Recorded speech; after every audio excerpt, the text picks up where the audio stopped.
What's up, family? Welcome back to the Stop Sinking Show, where we go from struggle to flow.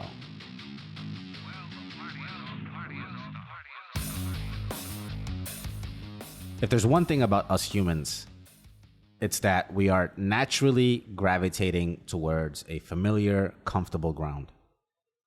If left to our own devices, if not disrupted by nature or turbulence of life, our need for safety would keep us right where we are as long as we possibly could be. But luckily for us, or feeling unlucky in those moments, there are greater forces at play that keep the world spinning and forcing us to play our part in that ever-changing world. The second law of thermodynamics states, which is entropy, states that all things, if left to their own devices, if not any additional energy added to the system, all things predictably decline into disorder. Meaning, if you leave it as it be, disruption and chaos will come and disrupt the system. Things do not get better by themselves. They only decline by themselves.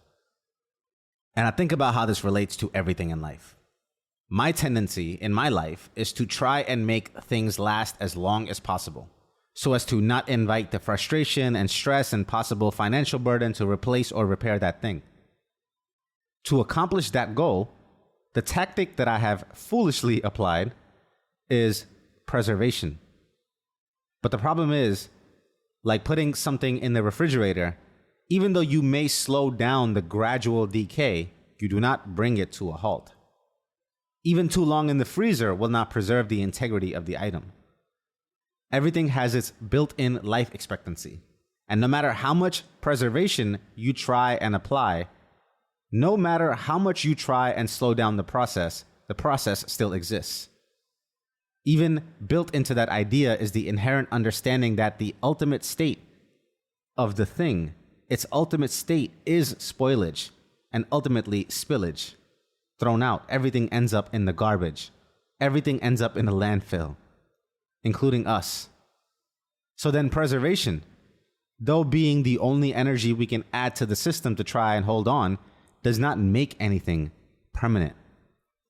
You cannot preserve to permanence. You are fighting a losing battle, one that has an end destination in sight we can all acknowledge. So then, what is the way to deal with the inevitable, transient, temporary nature of everything? What type of energy do we need to be putting into the system, if not preservation, to keep the entire system from heading into a decline? Renewal. That's the only thing you can do. Renewal. Be willing to accept that all things require replacement and renewal. And position yourself with that understanding so you can take the brunt of that loss when that thing goes away, while still being prepared to put something in its place. You have to put yourself in a position to feel that you have the power to replace and take that loss. The acceptance of renewal requires a person to inhabit all types of understanding, and the first of them being acceptance itself. It is not an easy thing for us to acknowledge that we cannot hold on to things. Our entire paradigm is designed to pin things down in place while we go and work on other things. But like a game of whack-a-mole, while our attentions are diverted in fixing the other mess, building the other thing, the one that we had sorted out and left behind in what we thought was settled is also in a continual state of flux and ready to pop back up, demanding our attention again. So accepting the ticking time bomb nature of anything on our plate is the first place to begin in the art of living life with these constraints. What other energy do you need? The second would be to find a reason for all of this effort to be worth it. It is very easy to feel crushed by the sifting nature of everything. Every time you build something up, attain something, it's almost as if the clock starts ticking down immediately. And without a reason, a meaning behind why everything you're doing is worth it, without that, you have no defense against feeling the loss of what you just worked so hard to gain. It is only if you have something greater that you are always aiming for, a bigger game that you are playing, that will make the value of what you attain along the way matter less to you. If along the way you lose your why or are distracted from it, then you will find yourself playing the preservation game again, treating what you have as the best of what you will ever have, and spending more energy on protecting instead of building. You need something that can sustain the harsh fact that nothing is for you to hold on to. There is no place to arrive ever. You just need a reason to keep going. And once you have accepted the way things are and have a reason to sustain them, then you can move on to actually living and building without being bogged down by the feeling and the reality that you and yours are always under attack by nature. Once you have this acceptance baked into you and a reason to bear it all, the best possible route to go from here is to make yourself as anti-fragile as possible. It is to position yourself in a place that can withstand harsher and harsher winds as time goes on. Because there is no eliminating nature.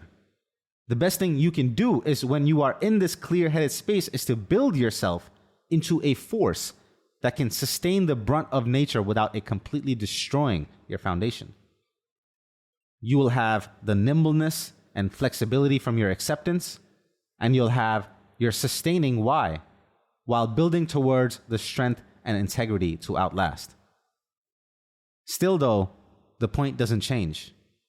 And it is this that you are battling and positioning against. No amount of preservation can make anything permanent. You cannot preserve to permanence. But like everything has its life and half-life, everything you build will not usually be destroyed at the same time. Although you cannot make anything permanent, you can make it that with your continual efforts, the expiration dates of what you are building are staggered enough that the entire structure does not need rebuilding. Maybe only a few repairs and renovations as time goes on. You have within your power to extend the life of the entire whole by being able and then willing to replace the parts as you go. Still, I would warn you, do not be attached, because this too is a form of preservation, and it does not guarantee you the permanent stability that you so desire. But you will see it through. You have within you the force of your ancestors, who have always seen it through. And though reality has always dealt a blow and has been tough, we have always been tougher. If you need evidence for that, just look around. Love you, family. Stay true, always. See you on the next show.